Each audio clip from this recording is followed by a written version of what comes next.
بسم الله الحمد لله والصلاة والسلام على رسول الله. السلام عليكم ورحمة الله وبركاته. dadka Soomaaliyeed meel kastoo ay caalamka ka joogaan iyo meel kastoo ay dalka gudihiisa ka joogaanba waxaan leeyahay ciid mubaarak.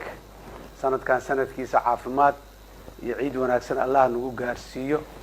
cibaadadii bisha Ramadaan aan soo soonaynay soonka Allah naga aqbalo, sadaqada Allah naga aqbalo, zakada aan bixinay Allah naga aqbalo, sujuudda iyo maxaan ku yiraahdaa intaba Allah naga aqbalo, ducadii aan Ilaahay ka barinayna oo aad u weyneedna Ilaahay ha naga aqbalo ayadana. inta kadib ciidan waqti khaas ah ayay ku soo aaday dadka Soomaaliyeed ay u baahan yihiin in ay iskaalmeystaan. walaalayaal waligeenba annagu waxaan ku soo moodi jirnay kaalmada dadka Soomaaliyeed ay iskaalmeystaan iyo Ilaahay kaalmada u kaalmeeyo. duruufo gaar ah ayaa dalkeena ka jira, cudurkan caabuqa COVID-19 dadka ka jira. Ilaahay dadka Soomaaliyeed ha ka badbaadiyo, Ilaahay muslimiinta oo dhan ha ka badbaadiyo, Ilaahay caalamka oo dhan ha ka badbaadiyo. dadka Soomaaliyeed xilliyadaas adag ee dhibaatooyinka noocaas ay jiraan waa xilliga loo baahan yahay in la iskaashado, la iskaalmeeyo, la isku naxariisto, la isku waaniyo, la isku caqli celiyo dadka oo dhan. cudur waaye, cudurkaani diintana waa ka hadashay, dawladda waa ka hadashay, caalamku waa ka hadlay, dhaqaatiirtu iyo aqoon-yahanada takhasuska ula caafimaadka way ka hadleen. waanooyinka la bixiya ha la qaato, aad iyo aad ha loo dhagaysto, ha la qaato. cudurkaani ka hortaga uu leeyahay, daaweyntiisu waa dhib badan tahay. dadka Soomaaliyeed waxaan kula dardaarmayaa inay aad iyo aad u taxadaraan cudurkanna. ilaahay idinkiis waa ka baxaynaa, waanaba ka bixi rabnaa. hadda waa sii dhamaanaya. weliba alxamdulilah Soomaaliya hadda akhbaaraadka ugu dambeeyay helaya waxa waa inuu aad iyo aad usii yaraanayo. ilaahay idinkiis mar dhowna wuu dhammaan doonaa haddii alla yiraa. marka arrinka waa arrinkaas. arrinta kaloo taagan waa arrinta fatahaadaha webiyada, labada webi ee dalka oo dhan ka jira, iyo roobabka mahiigaanka ee meelaha qaarkood daadadka kusoo rogmaday magaalooyinka, tuulooyinka iyo deegaanada qaarkood. dhammaan dadka walaalaha ah ee ku wax waayay, dhibaatadu ka gaartay, hoygoodii iyo hantidoodii ay ku baaba'een, in la garab istaago.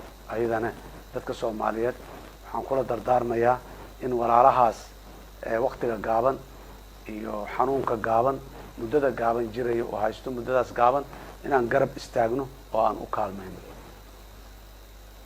qodobka ugu dambeeya ugu muhiimsan oo aan rabo inaan soo qaado oo ku saabsan muxuu ahaa iskaashiga iyo iskaalmaynta waxa waaye waa ciid. dadkuna Ilaahay isku awood ma wada siinin. inta wax haysata waxa ay haystaan waxa Ilaahay uu ku imtixaanay ka mid yihiin.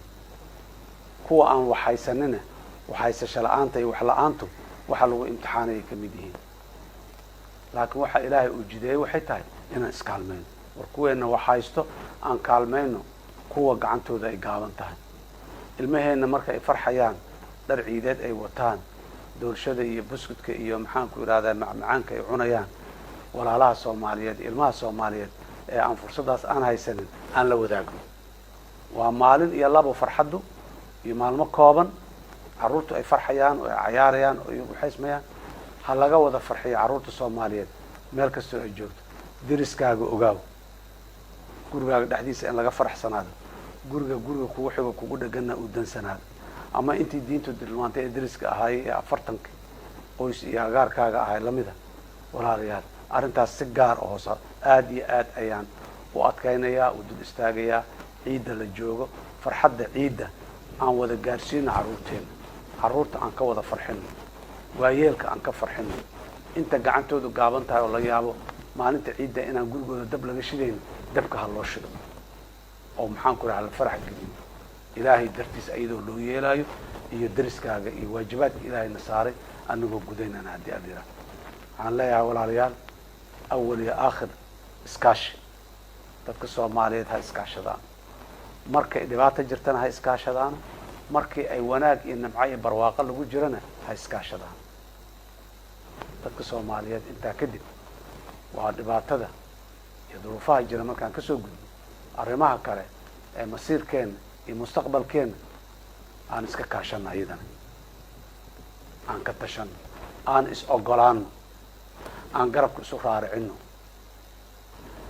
taariikhda aan soo marnay ee muddadii dambe oo dhan aan xusuusnaano nin kastoo soomaaliya ah soo cararaya qof ajnabi ah kaalmo u doontay mid kaloo soomaaliya unbuu ka cararayo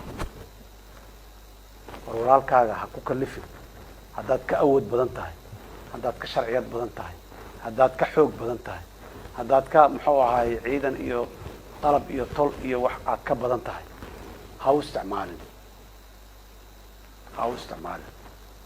u isticmaal meesha loogu talagalay xoog iyo awood haddaan leenahayna cadow badan aan leenahay cadowgeena aan u isticmaalno xoolo badan iyo hanti haddaan haysano dad badan oo soomaaliyeed oo baahanaa jira kaalmadooda iyo gargaarkooda iyo qurxintooda aan u isticmaalno war soomaaliya muddo dheer ay kala tagaysay kala tagsan tahay afkaarta iyo talooyinka ay kusii kala tegayso waxaan leeyahay halaga dhimar qabo hala tashado hala isu caqli celiyo hala iswarsado mahmahdii soomaalidu wax badan ayay ka hadashay marka oo la tashan waayo waxa imaanaya markaan ka nimaado ilaahay tilmaantiisii aayadaha qur-aanka uu ku tilmaamo oo war ha iskhilaafina oo ha doodina oo awooddiinu yaani tegin horaa loo soo sheegay haddaan iskhilaafno isqabqabsano awoodda aan leenahay ummad ahaan inay tegayso aniga awood aan leeyahay macno ma samaynayso marka awoodda guud ee soomaalidu ay leedahay ay macno beesho aniga keligay iyo reer hebel iyo koox hebel awood ay leedahay macno ma samaynayso aan ka wada shaqayno aan tashano si aan awood u yeelano ilaahay sunnadiisa iyo aayaadkiisa qur-aanka iyo axkaamtiisana aan raacno soo haray waxay tahay xigmadda soomaaliga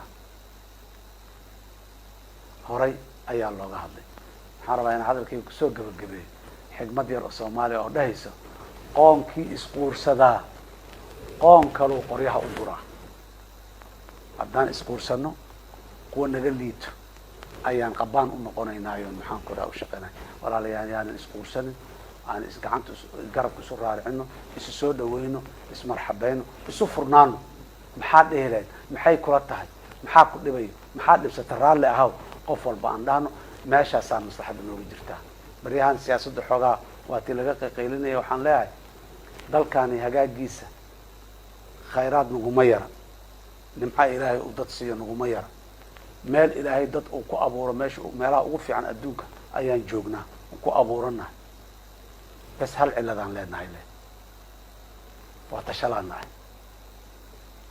siyaasaddana waa ka heshiilaan nahay wax waa isu ogolaalaan nahay waa isu dhimrilaan nahay waa is aqbalilaan nahay soomaaliya aan is aqbalno aan isdhegaysano aan isqadarino kii waayo araga kii aan waayo arag ayn ha weydiiyo fas'aluu ahla dikri in kuntum laa taclamuun hala iswarsado nin walba waxa uu ku fiican yahay kii orodku roon iyo kii aayadku roon ballaya ortii ninkii yiri waaye nin walba meeshuu ku fiican yahay aan ku ixtiraamno uga dambayno dhegaysano qoon fiican oo xoog leh oo sharaf leh oo muslimiin ah oo soomaali ah oo karaamo leh ayaan nahay qoon kale oo naga liitayaanan qoryaha u gurin qoonkii isquursadaa qoon kaleu qoryaha u guraa waxaan leeyahay soomaaliya allah badbaadiyo dalkeeda allah badbaadiyo dadkeeda allah badbaadiyo diintooda allah badbaadiyo karaamadeenna iyo sharafteenana ilaahay ha noo soo celiyo annaguna aanu istaagno inaan soo ceshano soomaaliya nabad walaaltinimo isu dulqaadasho iyo samir haddii alla yidhaah aad iyo aadaa umahadsan tihiin wasalaamu calaykum waraxmat ullahi wabarakaatuh ciid mubaarak kula caamin wa antum bikheer salaamu llah calaykum